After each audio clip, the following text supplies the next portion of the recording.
permanente de la 66ª legislatura de la Cámara de Diputados, les da la más cordial bienvenida a todas y todos ustedes a la conferencia magistral El Derecho Internacional, Impacto de la Inteligencia Artificial en la Educación Superior. En el presidium de este acto nos acompañan el diputado Juan Guillermo Rendón Gómez,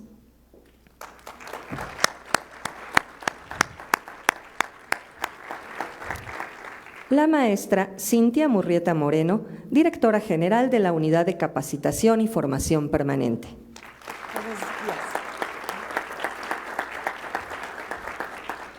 Y nuestro conferencista magistral, el doctor César Villegas Delgado, director de la Facultad de Derecho en la Universidad de Sevilla, España.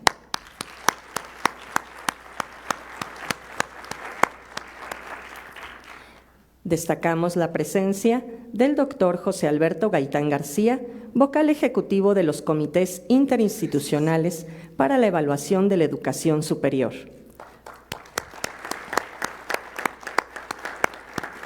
El doctor Juan Manuel Velázquez Yunes, consejero de los comités interinstitucionales para la evaluación de la educación superior.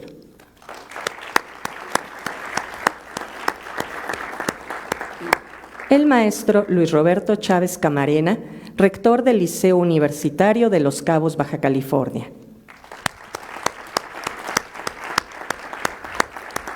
El doctor Margarito Ortega Ballesteros, rector de la Universidad de Ixtlahuaca del Estado de México. El licenciado Adolfo Gerardo Figueroa Martínez, rector de la Universidad Hispana de Puebla.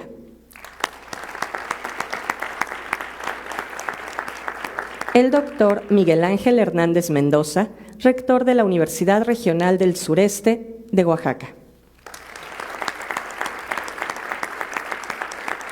El doctor Óscar David Galeana, rector de la Universitaria Americana Mexic de Chilpancingo, Guerrero. También nos acompaña la doctora Denise de Los Ángeles Uribe Obregón, magistrada adscrita a la tercera sala en materia penal en el estado de Veracruz. El doctor Luis Ernesto Orozco Torres, profesor de la Universidad Autónoma de Ciudad Juárez. Y el doctor Eric Morales Salvatierra, secretario de Acuerdos de Amparo en el Juzgado Quinto de Distrito en el estado de Veracruz. Agradecemos desde luego la presencia de estudiantes y profesores de las diferentes instituciones educativas que hoy nos acompañan.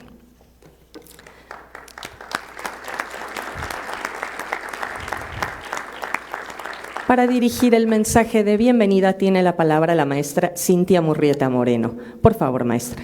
Muchísimas gracias, buenas tardes a todas, a todos. Primero que nada le doy las gracias al diputado Juan Guillermo Rendón. Gracias, diputado, por acompañarnos y por hacer de la capacitación y la formación permanente el impulso que necesitamos todos en nuestro país. Muchas gracias, diputado.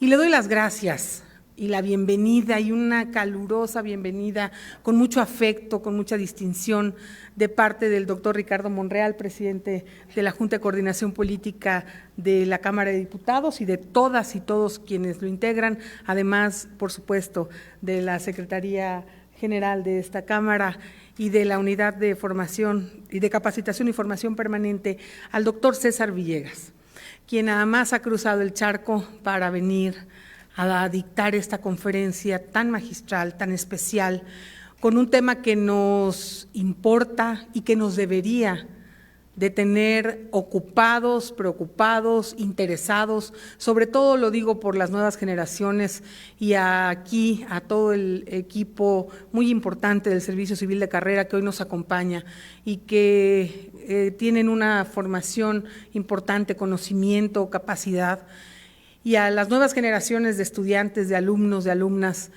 que hoy están iniciando o que están siguiendo su formación. Yo les quiero decir lo importante que es estar actualizados en los temas del ciberespacio, de la ciberseguridad y, por supuesto, de la inteligencia artificial que nos ha rebasado.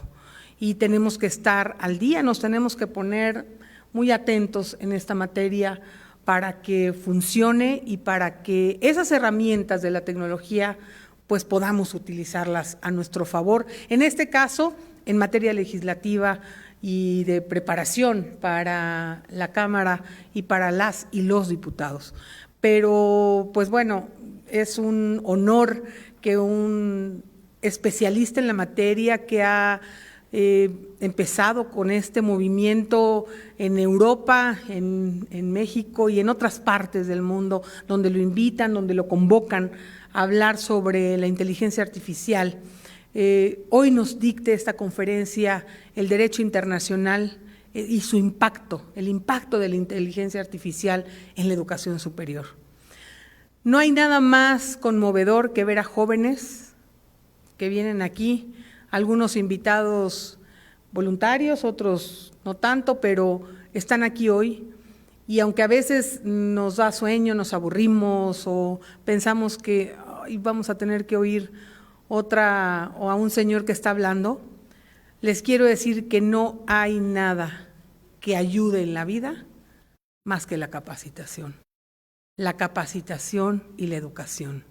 Entre más capacitados estén jóvenes, más oportunidades van a tener de enfrentar los retos que la modernidad, la globalidad y la inteligencia artificial nos pone.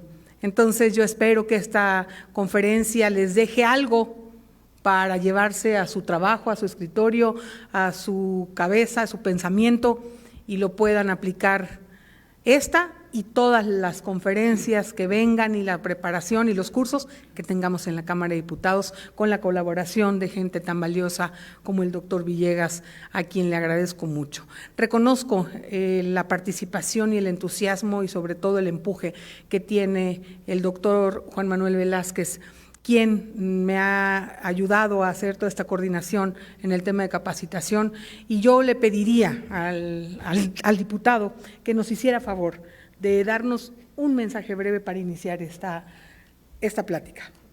Muchas gracias.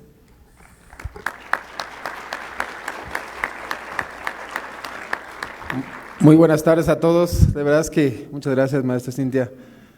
Doctor César, gracias por estar aquí y gracias a todos. De verdad es que lo que dice la maestra es algo muy bueno. Yo creo que todos tenemos que prepararnos y hoy en día la tecnología creo que es algo fundamental. Incluso nosotros lo estamos implementando, ahorita que estamos en la Comisión de Ciencia y Tecnología, estamos viendo un análisis de cómo hacer para estudiar algunos expedientes y que sea más ágil hoy en día los trámites que hoy en día nos tiene a nosotros agobiados en un tema. Les voy a explicar tantito de COFEPRIS. COFEPRIS es un tema que hay tantos expedientes o tantos dossier que le llamamos que hay un retraso demasiado. Entonces yo creo que con la tecnología, la inteligencia artificial podríamos hacerlo más eficiente y yo creo que para todos va a ser beneficiar para todo México en el tema de medicamentos que hoy en día pues, nos está atorando mucho por ahí, ¿no? Entonces para mí es un buen tema, yo creo que como dice la maestra, nunca es tarde para prepararnos con los jóvenes, a los adultos también. Incluso yo le acaba de preguntar hace rato que cuando empezamos las maestrías, los doctorados por ahí,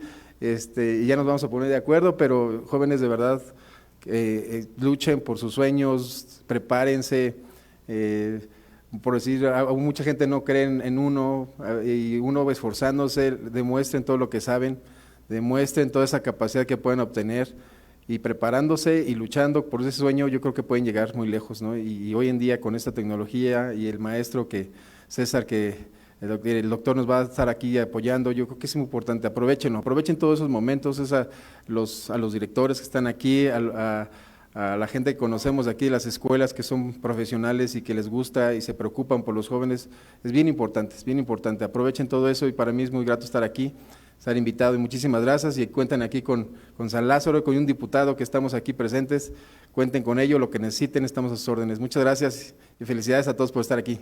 Gracias.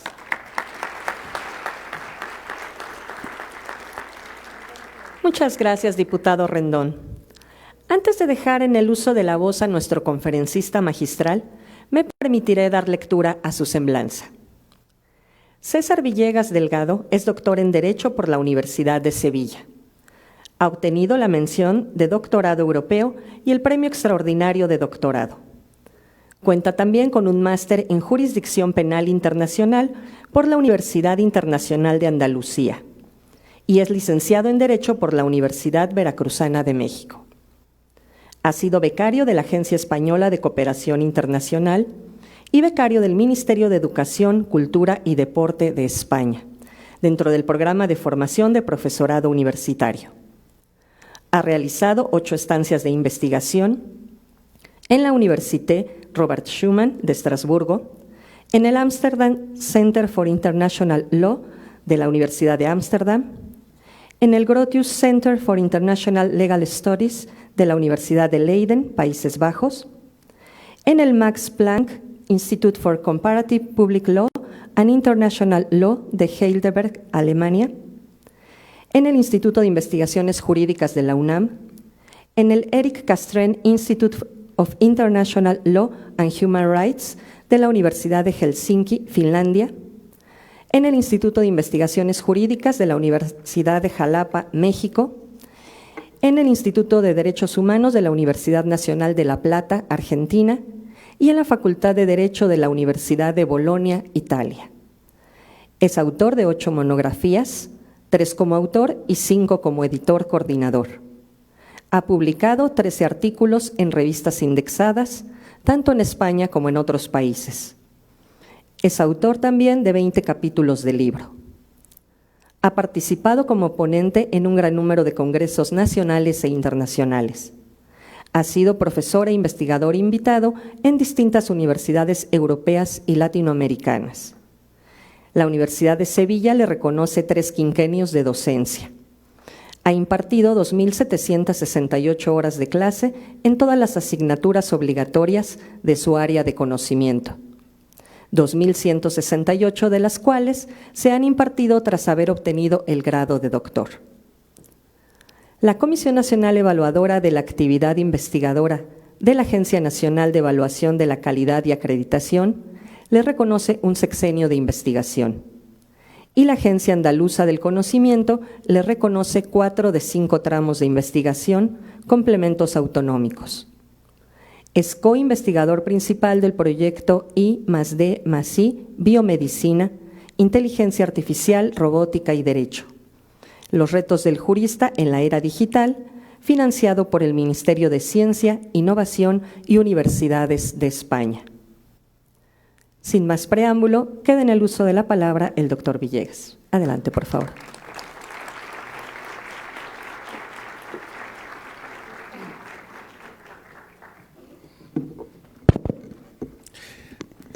Hola, ¿qué tal? Muy buenos días o muy buenas tardes, tengan todos y todas. En primer lugar, como no puede ser de otra forma, quiero expresar mi más profundo y sincero agradecimiento a el Congreso de la Unión, a la Cámara de Diputados, particularmente al diputado Ricardo Monreal Ávila, presidente de la Junta de Coordinación Política, y también darle las gracias a la maestra Cintia Murrieta Moreno, querida y admirada colega, que nos da hoy cobijo aquí en este recinto. Quiero destacar sobre todo la labor de la maestra Murrieta en favor precisamente de la formación, de la capacitación. Conozco su trabajo desde hace muchos años. Hemos coincidido también en el Senado de la República, donde es de sobra conocido el trabajo excelente que ha desarrollado en materia de promoción precisamente de la capacitación a todos los niveles y sobre todo por su preocupación legítima y genuina por la juventud, profundamente convencida, así como lo estoy yo, de que lo único que nos hace verdaderamente libres es la educación. Lo único que nos hace verdaderamente libres es la educación. Quiero también dar las gracias al diputado Juan Guillermo Rendón por habernos acompañado en la mesa esta mañana. Saludar también a todas las autoridades que nos acompañan particularmente al doctor Juan Manuel Velázquez Yunes, que es, digamos, uno de los autores intelectuales y uno de los impulsores de este gran proyecto que estamos poniendo en marcha y desarrollando, y que tiene como finalidad vincular a universidades para ofrecerles a los jóvenes, sobre todo, la oportunidad de prepararse, de capacitarse e incluso de poder salir del país. Les hablo con conocimiento de causa. Yo soy egresado de una universidad pública. Gracias a las becas que obtuve, pude estudiar posgrados en el extranjero y les puedo garantizar que aquello cambió mi vida para siempre. Llevo más de 22 años viviendo fuera de México, pero tengo un fuerte compromiso siempre con el país, un compromiso también con la capacitación y con la formación. Digamos que intento por todos los medios abrir las puertas que hace más de 20 años se abrieron para mí, ¿no? Y que todos los jóvenes, sobre todo de nuestro país, puedan acceder a esas oportunidades, porque esas oportunidades cambian vidas verdaderamente. En el mismo sentido, agradezco la invaluable aportación de mi querido amigo, el doctor José Alberto Gaitán García, también por todo el trabajo, por la excelencia, por la promoción, por la vinculación y el trabajo que desde la CIES viene desarrollando en favor precisamente de garantizar una educación de calidad para los jóvenes de nuestro país. De igual forma, saludo cordialmente a los rectores de las universidades que nos acompañan, el maestro Luis Roberto Chávez Camarena, rector del Liceo Universitario de Los Cabos, al doctor Margarito Ortega Ballesteros, rector de la Universidad de Tlahuaca, en el Estado de México, al licenciado Adolfo Gerardo Figueroa Martínez, rector de la Universidad Hispana de Puebla, al doctor Miguel Ángel Hernández Mendoza, rector de la Universidad Regional del Sureste, y al doctor Óscar David Galena, rector de la Universitaria Americana MEXIC de Chilpancingo, Guerrero. Saludo igualmente a los colegas, la magistrada Denise de Los Ángeles Uribe Obregón, al doctor Luis Ernesto Orozco Torres, profesor de la Universidad Autónoma de Ciudad Juárez, y a mi querido amigo, hermano, el maestro Eric Morales Salvatierra. Bueno, nos convocan hoy para tratar un tema de candente actualidad. Es verdad que yo llevo tiempo dedicándome al estudio de la influencia y el impacto de la inteligencia artificial en materia de educación superior y sobre todo en lo que se refiere a la incidencia de esta nueva tecnología disruptiva en el derecho, en los derechos humanos, en los derechos fundamentales, desde la Universidad de Sevilla, de la que, por cierto, no soy director, soy un profesor de la Facultad de Derecho de la Universidad de Sevilla. Aprovecho para saludar precisamente a las autoridades de mi universidad y agradecerles también que me permitan, digamos, llevar a cabo en nombre de la universidad y como representante de la misma vinculación con universidades de mi país. De verdad, no saben hasta qué punto es vital, es fundamental para las universidades el tema de la internacionalización, no solo por posicionarse en rankings internacionales, sino sobre todo por lo que les decía, porque lo más importante es darle la oportunidad a los alumnos, a la gente, de que adquieran las herramientas que necesitan, formativas, y sobre todo también como un plus muy importante, a través de la firma de una serie de convenios para el intercambio académico, la posibilidad de pasar un semestre, un cuatrimestre en el extranjero, y de verdad se los digo con conocimiento de causa, son experiencias que nos cambian la vida. Salir del país, entrar en contacto con otras culturas, es algo que en el plano vital supone un antes y un después siempre para todas las personas. Pero para aprovechar esas oportunidades, y lo comentaba con la maestra Murrieta, pues tenemos que estar preparados. Tenemos que prepararnos, es fundamental, es básico. Las oportunidades que nos da la vida generalmente se presentan una vez y hay que saberlas aprovechar, y para saberlas aprovechar hay que estar preparado, hay que estar formado. Y hay que saber idiomas, es lo que le comentaba a la maestra Murrieta también, fundamental, es una inversión para el futuro, no saben hasta qué punto eso puede suponer, digamos, un punto de inflexión en nuestras vidas.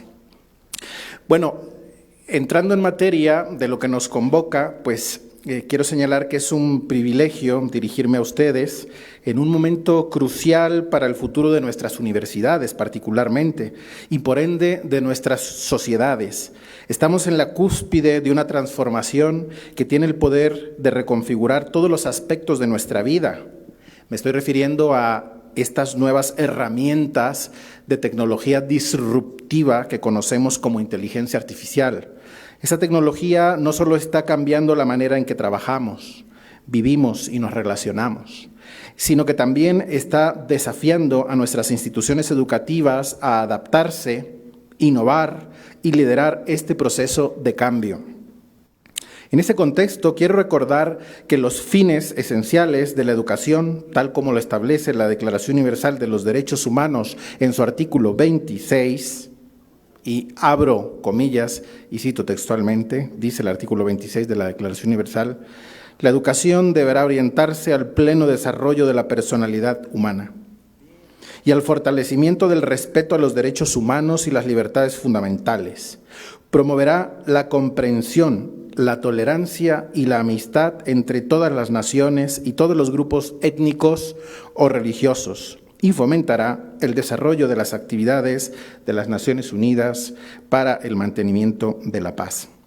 Este principio debe guiar todos los esfuerzos de transformación que emprendemos en materia de educación superior, especialmente en la integración de tecnologías como la inteligencia artificial. Nuestro objetivo no debe ser solo formar profesionales competentes, sino también ciudadanos con bases éticas, fuertes, comprometidos con el progreso social y la equidad, no solo en nuestro entorno, no solo en nuestro país, sino también en el plano internacional, a nivel global. Me gustaría compartir con ustedes brevemente algunas ideas sobre cómo nuestro sistema educativo en general y nuestras universidades en particular pueden cumplir con ese mandato en la era de la inteligencia artificial, abordando algunos temas clave como la aceleración de la investigación académica, la transformación de los planes de estudio, la redefinición del rol de los docentes y la necesidad de una educación ética e inclusiva que promueva el desarrollo humano integral. Vivimos en un mundo regido por el cambio constante. De hecho, se dice que lo único verdaderamente permanente en la vida es el cambio, donde la capacidad de adaptación es esencial. En este entorno que se ha llegado a denominar darwinismo digital, no es la institución, digamos, más fuerte ni la más prestigiosa la que va a sobrevivir, sino aquella que se adapte con rapidez e inteligencia a las nuevas realidades tecnológicas. La inteligencia artificial está transformando todos los sectores de la sociedad, desde la medicina hasta las artes, desde la industria hasta las ciencias sociales. La educación superior no es una excepción. Las universidades que no adopten esta tecnología corren el riesgo de quedar relegadas, incapaces de preparar a sus estudiantes para un mundo laboral y social profundamente influido por la inteligencia artificial. Adaptarse no significa simplemente integrar herramientas tecnológicas en las aulas, que ya se hace, y que el punto de inflexión precisamente para incorporar este componente tecnológico en la enseñanza-aprendizaje en las universidades ha sido, y que nos ha costado mucho trabajo entender, la pandemia del COVID-19. No es que no nos dejó opción, nos tuvimos que mudar aceleradamente a un mundo digital. Las herramientas tecnológicas entraron en la educación y en la enseñanza-aprendizaje a todos los niveles. Algo bueno nos ha dejado, nos ha, digamos, dado ese impulso que ha supuesto un punto de no retorno. Entonces, ya que estamos inmersos totalmente en esta era y aprovechando el impulso de la pandemia, pues tenemos que adaptarnos, ¿de acuerdo? Ahora, ese cambio requiere una actitud proactiva y un compromiso decidido con la innovación. La investigación académica, uno de los pilares de la educación superior, se está transformando gracias a la inteligencia artificial. Herramientas avanzadas de análisis de datos, aprendizaje automático y modelado predictivo están permitiendo a los investigadores abordar preguntas complejas con una profundidad y una velocidad antes inimaginables.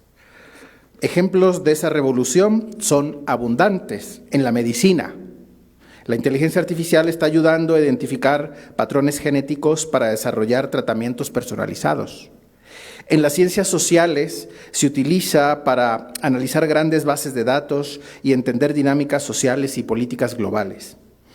En las humanidades, la inteligencia artificial permite la digitalización y el análisis de textos históricos, promoviendo la preservación cultural. Sin embargo, la aceleración de la investigación plantea retos éticos y legales. Y nos preguntamos en ese contexto, por ejemplo, ¿quién es el dueño de los descubrimientos generados a través de herramientas de inteligencia artificial, sobre todo de herramientas de inteligencia artificial generativa, como el famoso ChatGPT que ha llegado a nuestras vidas? Parece que para quedarse. Es una realidad que no podemos ni debemos ignorar desde las instituciones educativas. Reconozco que en la comunidad no existe consenso alguno respecto a si es viable, no viable, bueno o no bueno, la utilización de este tipo de herramientas, pero la verdad es que se está haciendo. E ignorarlo, digamos, puede resultar más peligroso que abordarlo. Por otro lado, nos preguntamos cómo garantizamos que los datos utilizados sean representativos y se manejen de manera ética, porque la inteligencia artificial no son más que algoritmos que sirven para hacer cálculos matemáticos de grandes e inmensas, vastas bases de datos, ¿no? Son eso simplemente. Y aquí es donde el derecho internacional, que es mi ámbito de especialidad, pues tiene la capacidad de influir, estableciendo marcos regulatorios que promuevan la transparencia, la equidad y el acceso universal a estas herramientas. En el ámbito internacional, prácticamente todas las organizaciones internacionales se han, digamos, pronunciado respecto a esta cuestión. Desde las Naciones Unidas, Organización Universal, desde nuestras organizaciones regionales, la OCDE, por ejemplo, la propia Organización de Estados Americanos, ¿no? En el ámbito europeo, Consejo de Europa, la Unión Europea, y lo más importante, los países están adoptando sus propios marcos regulatorios. Y en ese sentido, me gustaría reconocer también que precisamente me lo comentaba la maestra Murrieta, que ha sido desde el Senado de la República impulsada por el entonces senador Monreal, ahora diputado Monreal, una propuesta de ley para regular la inteligencia artificial. La regulación es vital. No solo regular, sino cómo regular. He podido conocer esa iniciativa del doctor Monreal y digamos que podría ubicarse dentro de un modelo de gobernanza de la inteligencia artificial ética que tenga como centro a la persona, al ser humano, que intente por todos los medios prevenir, ¿no?, los usos abusivos que puedan lesionar derechos humanos. Y en ese sentido esperamos que efectivamente llegue a buen puerto esta propuesta con el enfoque ético y basado en derechos humanos, que se pueda regular, digamos, esta cuestión que es necesario y urgente, como ha dicho la maestra Murrieta al inicio de su intervención. Quisiera abrir un paréntesis en el ámbito regulatorio, porque sabrán que pues, soy jurista de formación y a los juristas pues, nos gustan lo de las leyes y todo este tipo de cuestiones, ¿no? Y me gustaría destacar que en el mundo existen básicamente 3 modelos para gobernar la inteligencia artificial, que todos conocemos, y que están representados pues, por una serie de países líderes en la materia, como los Estados Unidos. ¿Cuál es el modelo de gobernanza de la inteligencia artificial? Dejar que el mercado se autorregule, que sean las empresas las que se autorregulen y que el Estado no intervenga, o si interviene, que intervenga en lo más mínimo. Y esa ha sido siempre la forma de intervenir en los Estados Unidos. Y además ahora, con este cambio de administración que ha habido de forma reciente, que está tendiendo prácticamente al adelgazamiento del Estado, la intervención mínima del Estado. Incluso uno de los grandes gurús de las tecnológicas ha sido designado por el nuevo presidente de los Estados Unidos como encargado de establecer ese programa de adelgazamiento de la administración pública. Por otro lado, tenemos un modelo que es el modelo que ha implementado China. ¿Cuál es el modelo chino de gobernanza de la inteligencia artificial? Pues al contrario del de los Estados Unidos, intervención del Estado, control del Estado, incluso en aquellos ámbitos en los que de entrada pudiesen existir conflictos con la protección y el reconocimiento de los derechos humanos, civiles y políticos, económicos, sociales y culturales, y lo pudimos ver durante la pandemia, por ejemplo, desde China se adoptó un modelo de regulación, ¿no?, en el que era el propio Estado el que vigilaba a los ciudadanos en el marco de la pandemia, con reconocimiento facial, con varias capas de inteligencia artificial para controlar en tiempo real a las personas. Incluso se han llegado a desarrollar algunas series que pueden ustedes ver en plataformas de streaming. Una de ellas muy interesante, si no la conocen, les invito a que la vean, se llama Black Mirror, no sé si han visto esa serie. De verdad, parece surreal, pero nos estamos aproximando cada vez más a ese modelo y en países como China se están poniendo en marcha un sistema, por ejemplo, de puntuación de las personas para poder acceder incluso a los servicios básicos y tal, a través de la implementación de sistemas que operan a través de estos softwares demasiado, digamos, sofisticados de inteligencia artificial. Bueno, esos serían los dos extremos. Y luego en medio tenemos una propuesta que ha venido desde la Unión Europea. No es que sea ideal, ¿de acuerdo? Porque nos encontramos efectivamente ante un tema que experimenta una evolución constante. De hecho, cualquier previsión que hagamos en materia de regulación de la inteligencia artificial en un periodo temporal de 6 meses queda absolutamente desfasada y lo han demostrado, digamos, la propia evolución de los propios mecanismos de inteligencia artificial generativa. ChatGPT salió el año pasado y hoy día ChatGPT ha avanzado de una manera espectacular, increíble, con el profundo autoconocimiento, autoaprendizaje, ¿no?, de machine learning, conocido como machine learning, ¿no? Entonces, lo que se propone desde la Unión Europea es que se adopten marcos regulatorios que tengan precisamente un enfoque ético, que hagan del uso de esta tecnología que sea segura y respetuosa con los derechos fundamentales. Y el ejemplo lo tenemos actualmente en la Unión Europea con la aprobación del primer reglamento. Un reglamento es una ley, la primera ley en el mundo que ha entrado en vigor y que regula específicamente la inteligencia artificial y que está llamada a, digamos, constituir un modelo, un marco, un referente. Y yo he podido comprobar en algunas de las iniciativas que se han presentado en el país para la regulación de la inteligencia artificial, si me ponen a elegir entre estos 3 modelos, algo que se aproxima más al modelo ético y basado en derechos humanos que promueven desde la Unión Europea.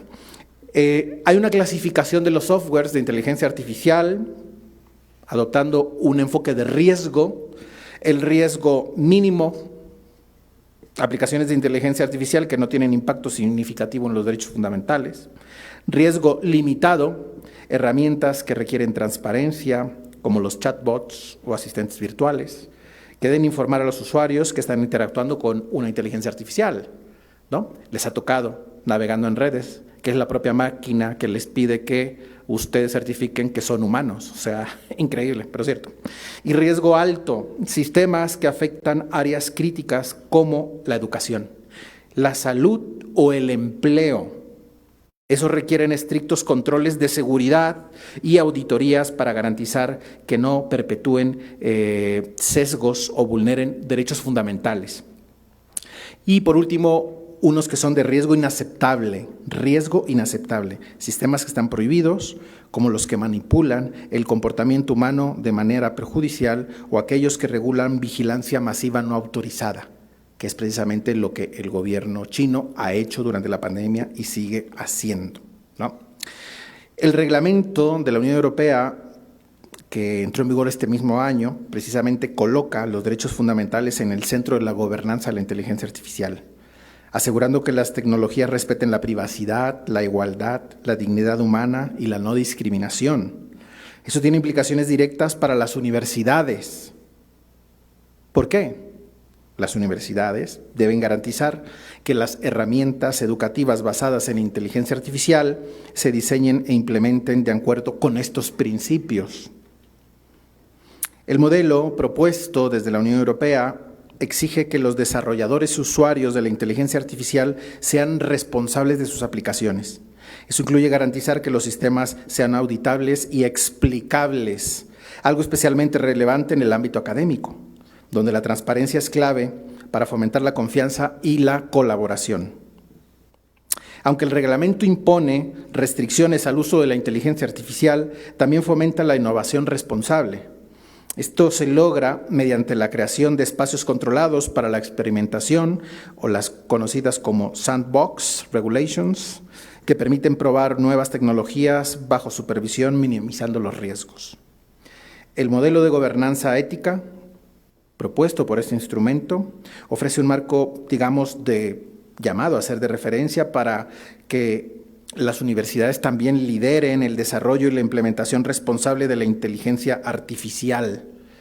Pero, ¿qué significa en términos prácticos? Primero, garantizar la equidad y la inclusión en el uso de la inteligencia artificial. Las universidades deben asegurarse de que las herramientas que utilizan, ¿no?, para el proceso de enseñanza-aprendizaje basadas en la inteligencia artificial no perpetúen sesgos, los sesgos existentes, porque la máquina, los algoritmos, tienen sesgos. Porque esos sesgos los tenemos nosotros mismos. Y como detrás de la máquina hay seres humanos que son los que programan y entrenan esos algoritmos, le transmitimos nosotros nuestra visión sesgada de la realidad.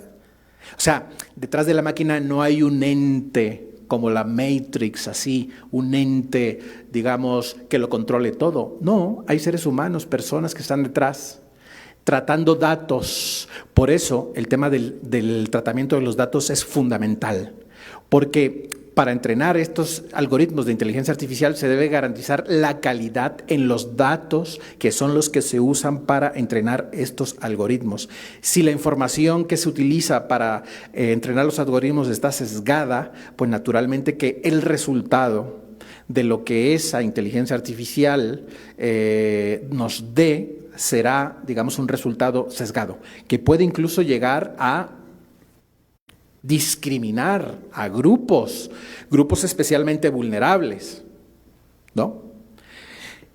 Por ejemplo, un sistema de evaluación automatizado debe ser auditado para garantizar que no discrimine contra a ciertos grupos demográficos, y los algoritmos utilizados en procesos de admisión no deben ser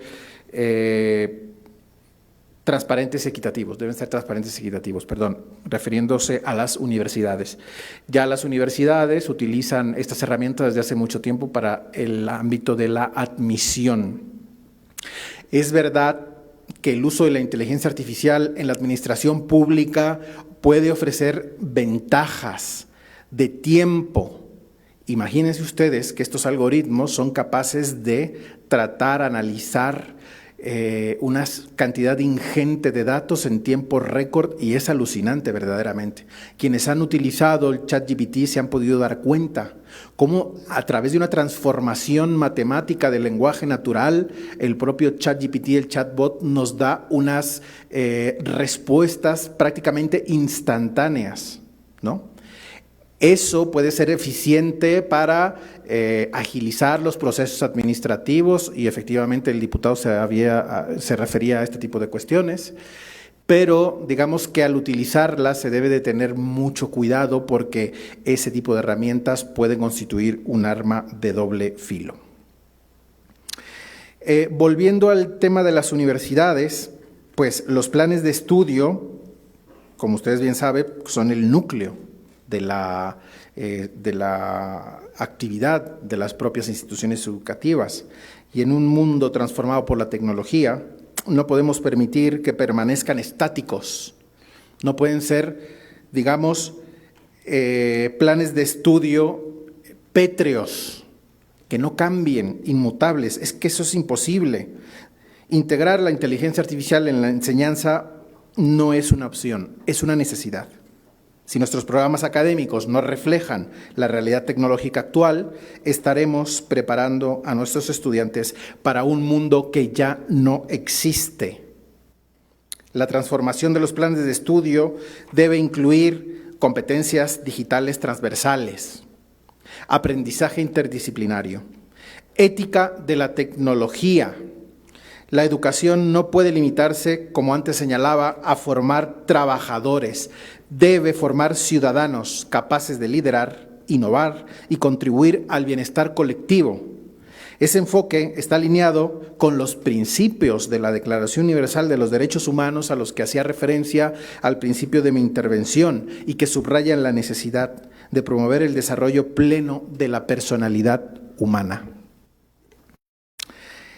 El concepto de Ciudadanos 4.0 encapsula la necesidad de preparar a individuos que puedan desenvolverse en un entorno digital automatizado y globalizado. Esas competencias deben incluir necesariamente un análisis crítico de la tecnología, comprender los alcances y las limitaciones de la inteligencia artificial, habilidades técnicas, manejar herramientas de análisis de datos, aprendizaje automático y programación, habilidades humanas, como la creatividad, la empatía y la resolución de problemas, que no pueden ser aplicadas por máquinas. No pueden ser aplicadas por máquinas. Además, esas competencias no deben limitarse a las nuevas generaciones. Todos, independientemente de nuestra edad o experiencia, debemos comprometernos con un aprendizaje continuo que nos permita adaptarnos a un mundo en constante cambio. Y eso lo digo porque los jóvenes que nos acompañan hoy, pues la mayor parte de ellos son nativos digitales. Pero nosotros, que tenemos un poquito más de años que ustedes, pero muy poquito nada más, nosotros crecimos y nos desarrollamos en un mundo analógico y somos migrados a lo digital. Y digamos, a trancas y barrancas hemos tenido que actualizarnos, y en el ámbito de la formación desde las universidades es particularmente evidente. El profesor parece que se ha quedado ya en desventaja, en plena desventaja respecto a lo que los jóvenes, ustedes saben. Yo hago un ejercicio siempre con mis alumnos de la universidad, les mando una serie de trabajos que sé que van a utilizar el ChatGPT, y cuando les pregunto, a ver, levante la mano, ¿quién ha utilizado el ChatGPT? Ninguno la levanta, pero todos lo usan. O sea, hay que ser también, digamos, no se puede ignorar, porque ignorar estos problemas y estas realidades, digamos, que no contribuye a la resolución de estos retos y estos desafíos, ¿no? Ahora, por otro lado, la educación superior no puede prosperar en aislamiento. La inteligencia artificial es una tecnología sin fronteras, y nuestras universidades deben operar con una mentalidad global.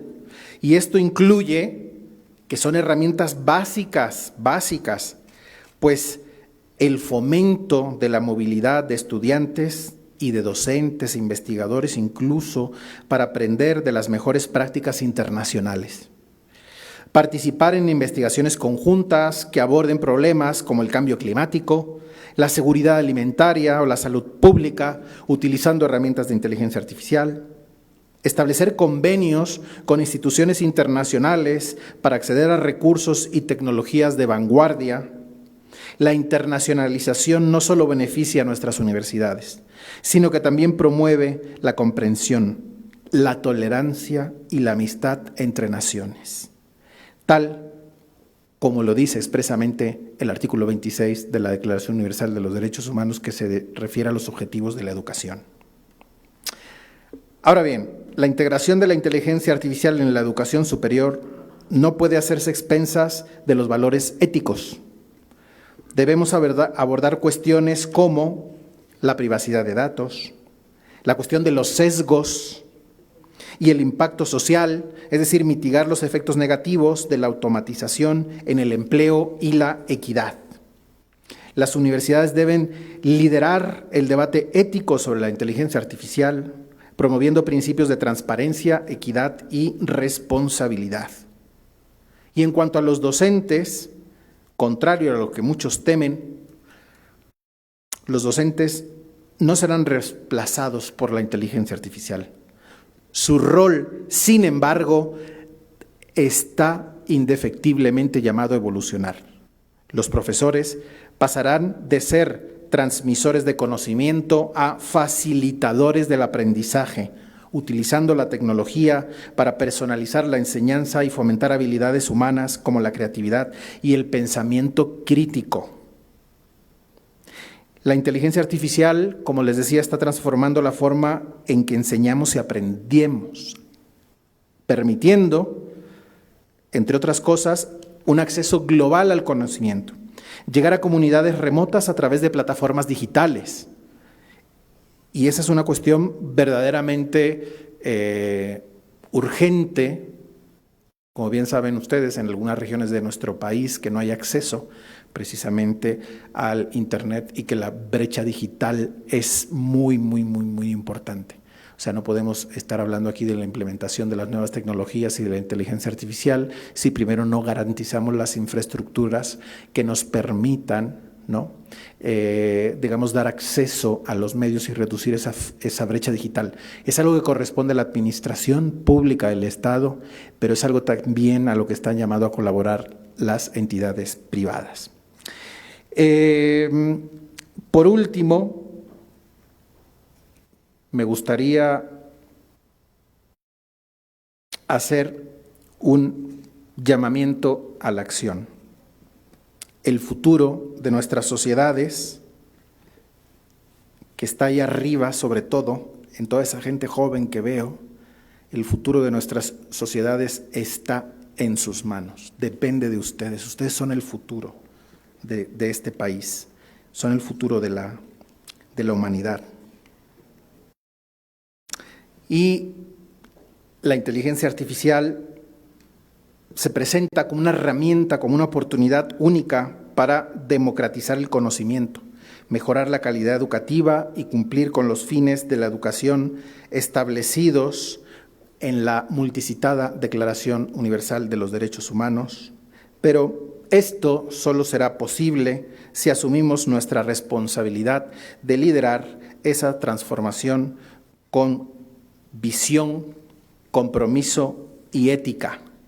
Les invito a trabajar juntos para construir un sistema educativo que no solo sobreviva al cambio, sino que lo lidere, promoviendo una sociedad más inclusiva, innovadora, humana y democrática. Muchísimas gracias por su atención.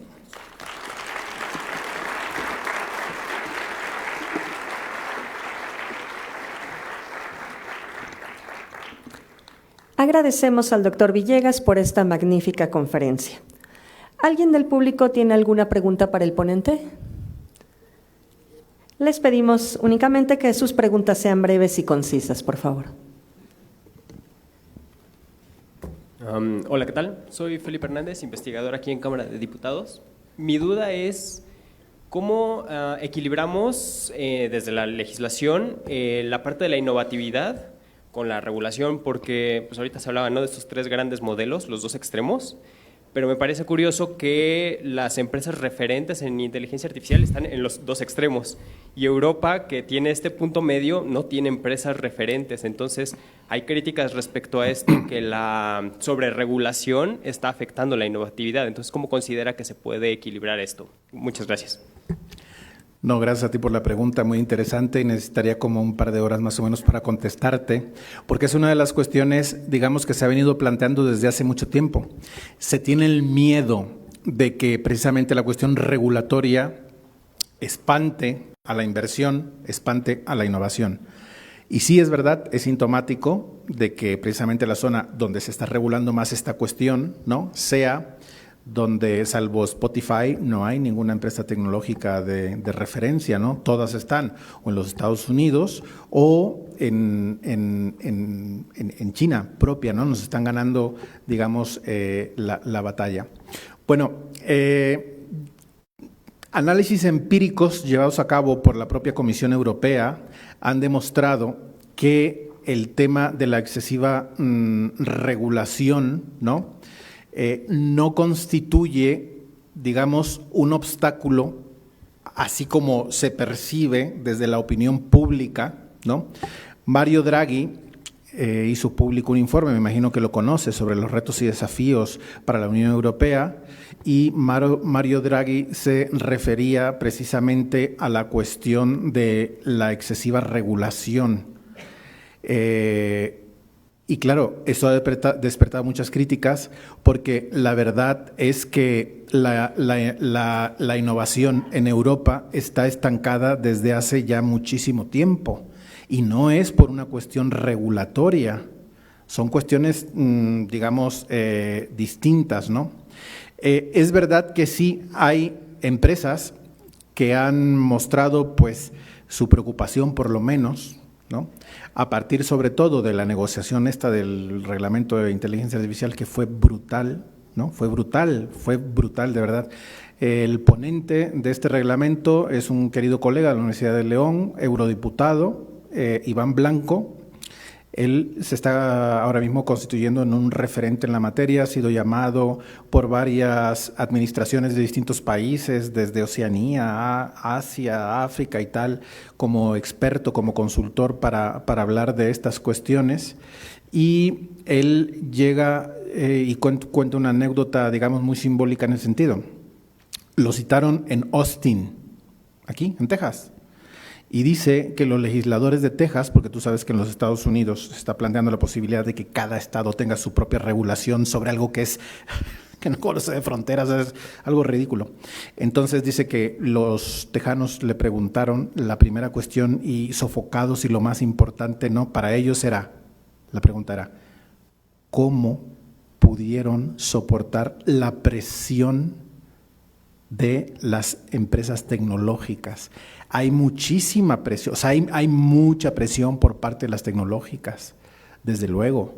Sí, pero es que no, o sea, no se puede permitir que las empresas tecnológicas hagan todo lo que la tecnología les permite hacer, porque si nosotros permitiéramos que los desarrollos tecnológicos se materialicen sin ningún tipo de limitación, ahí está, hay un riesgo, incluso para la propia seguridad de la humanidad, ¿eh? Entonces es necesario, claro, equilibrar, ¿no? Y ya sé, o sea, yo sé efectivamente, y puede que no coincidamos en esto, ¿no?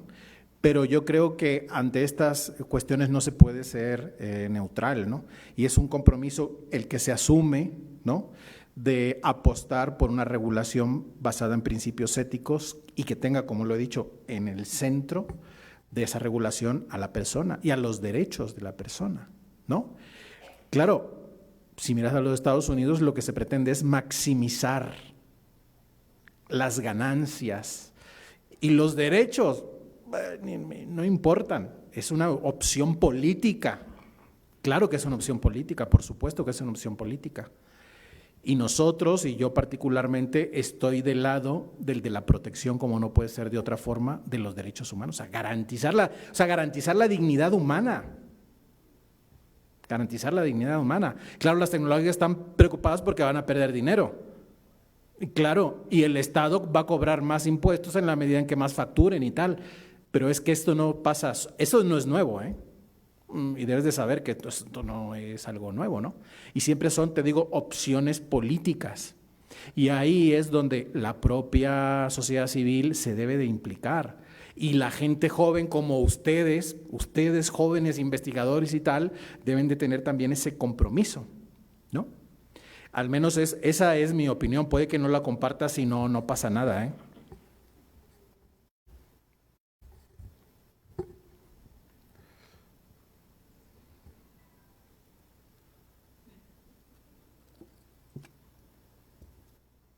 Sí, maestro, muy buenos días, gracias por la conferencia, excelente conferencia.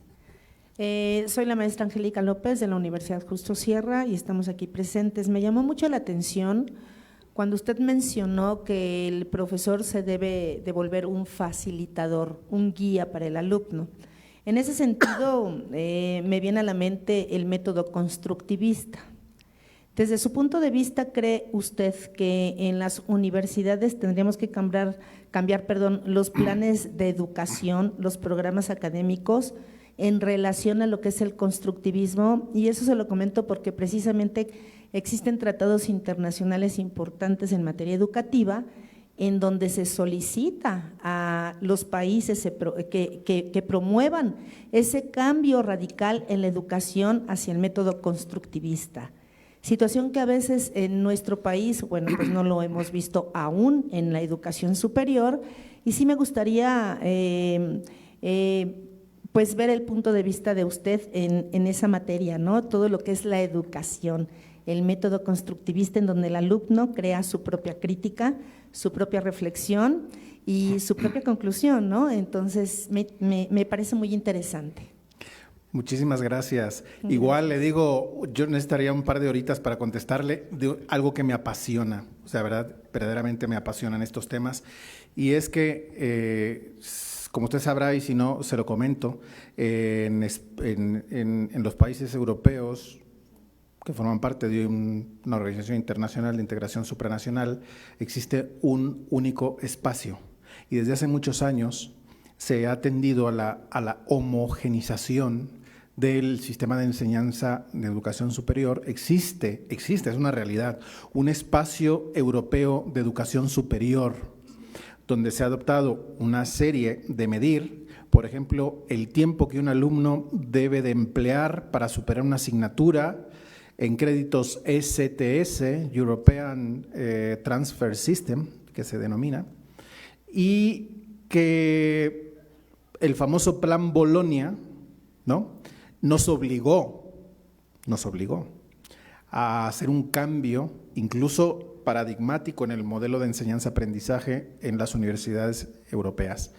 Entonces, mi experiencia de más de 20 años dando clases en universidades europeas me indica que sí, o sea, efectivamente, nosotros no somos, o sea, nosotros no vamos a parar a hablar como cotorros, o sea, nosotros somos facilitadores. O sea, hablo como cotorro cuando doy así charlas de este tipo, pero en el aula no, o sea, todo lo contrario. El alumno es el responsable de construir su propio conocimiento, fomentar la aproximación crítica y el sentido también crítico, ¿no? Entonces, el rol nuestro ha cambiado sustancialmente. Somos facilitadores. Usted le da las herramientas a los alumnos, aquí tienen ustedes las herramientas, construyan su propio conocimiento. Y ha habido una incidencia muy importante de la irrupción de la inteligencia artificial generativa, porque ¿sabe qué va a pasar? Que esa medición que se hizo en el Plan Bolonia, de homogenización de los planes de estudio en toda Europa, va a tener un impacto muy importante, porque hoy día, por ejemplo, con las herramientas de inteligencia artificial generativa, el alumno ya no tarda, por ejemplo, para resumir un artículo de 50 páginas, ¿Cuánto tardaría en resumir un artículo de 50 páginas? Hacia profundidad, analizándolo, subrayándolo, haciéndose esquemas y tal. Asimilar lo que nos entra en la cabeza y decir, ya me enteré de qué va este artículo. ¿Cuánto pueden tardar? 3 semanas. Sí. Súbanlo a ChatGPT, denle enter y vean cuánto 5 tarda. minutos. 3 segundos. Sí. 3 segundos. Es increíble. O sea, ¿qué hacemos con eso? ¿Qué hacemos como docentes con eso? No lo podemos ignorar. Y va a tener consecuencias institucionales también. Se va a tender, digamos, a una reducción de los tiempos en el proceso de enseñanza-aprendizaje. O sea, esas herramientas son buenas. Los chicos las usan. No podemos cerrar los ojos a esa realidad.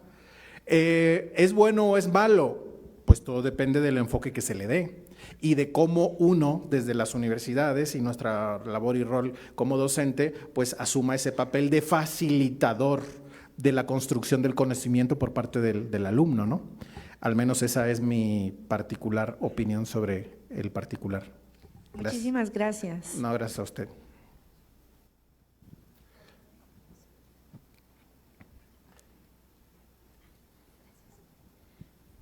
Hola, buenos días. Mi nombre es Jimena Mejía, también soy integrante del Servicio de Carrera de Investigación. Muchas gracias por la conferencia y tengo 2 preguntas muy puntuales.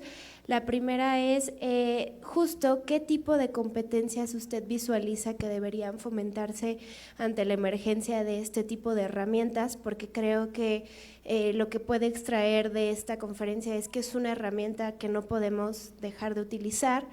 Y otra de las preguntas serían, ¿cuáles son las buenas prácticas que se han implementado en la Unión Europea justo ante esta emergencia de este tipo de herramientas, ante pues el cambio inminente que va a significar el mundo del trabajo, ¿no? O sea, ¿hasta qué punto tenemos que regularlas ante la automatización para que no entren en conflicto con agendas, por ejemplo, de la Unión Europea de trabajo digno y poder mantener el mundo del trabajo con estándares de estas buenas prácticas y de esta agenda?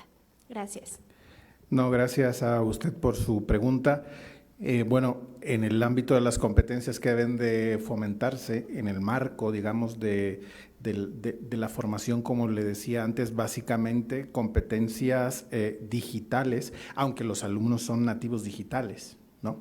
Pero hay un amplio sector de la población también que le decía que no somos nativos digitales y que tenemos, de verdad, nosotros tenemos que formarnos, porque yo a veces siento, digamos, y tengo la sensación de que los alumnos ya hay una brecha que nos supera en cuanto al uso de las tecnologías, ¿no?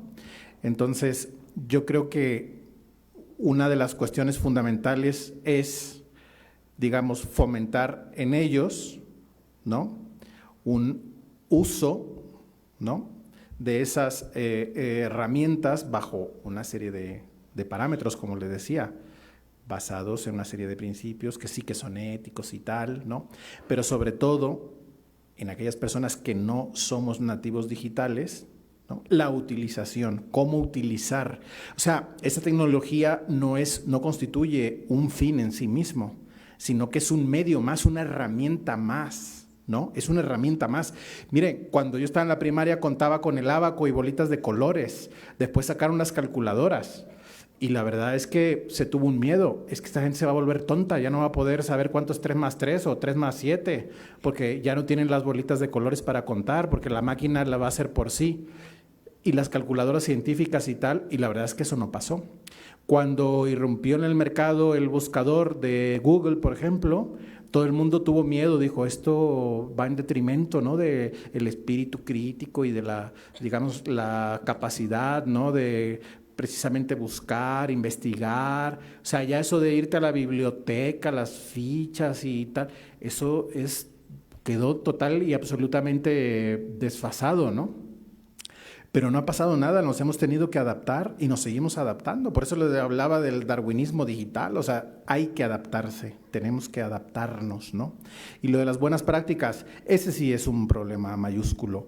Por ejemplo, la automatización a través de el empleo de softwares que tienen sesgos constituye un reto mayúsculo también desafío para los derechos humanos. Por ejemplo, el software de contratación de Amazon directamente discriminaba a las mujeres. ¿Por qué? Porque, hombre, las mujeres, utilizan datos del pasado para hacer proyecciones futuras.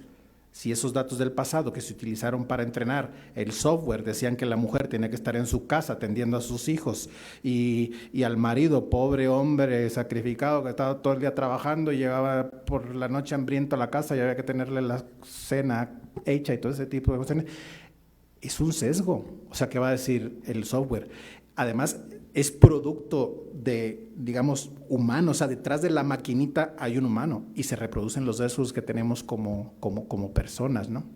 Bueno, podría hablar mucho tiempo más sobre esta cuestión, pero creo que ya nos estamos aproximando a la hora y yo les quiero agradecer de verdad mucho por la atención que han tenido, sobre todo por la paciencia y nada, les digo, vuelvo a reconocer la labor de la Cámara de Diputados por organizar y estar comprometidos verdaderamente a la maestra Murrieta con la formación y la capacitación. Y vuelvo a repetirles la misma idea con la que iniciaba la charla.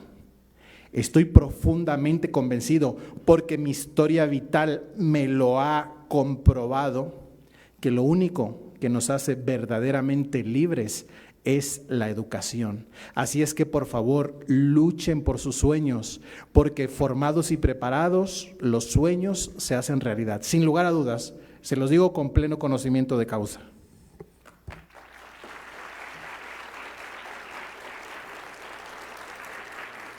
Muchas gracias, doctor Villegas. Para finalizar, le pedimos atentamente a la maestra Cintia Murrieta que le entregue un reconocimiento al doctor César Villegas Delgado.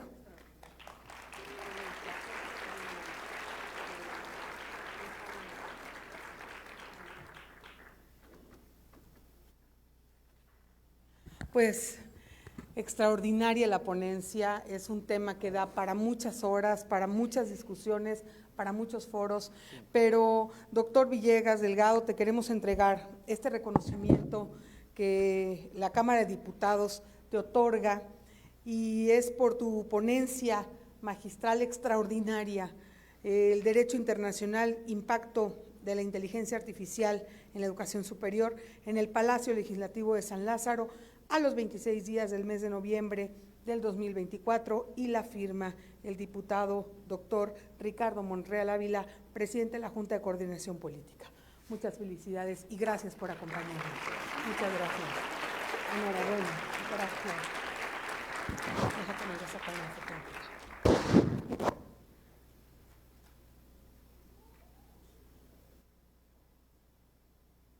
La Cámara de Diputados les agradece su presencia y participación en esta conferencia magistral. Muchas gracias a todas, a todos. Muchas gracias. Buenas tardes.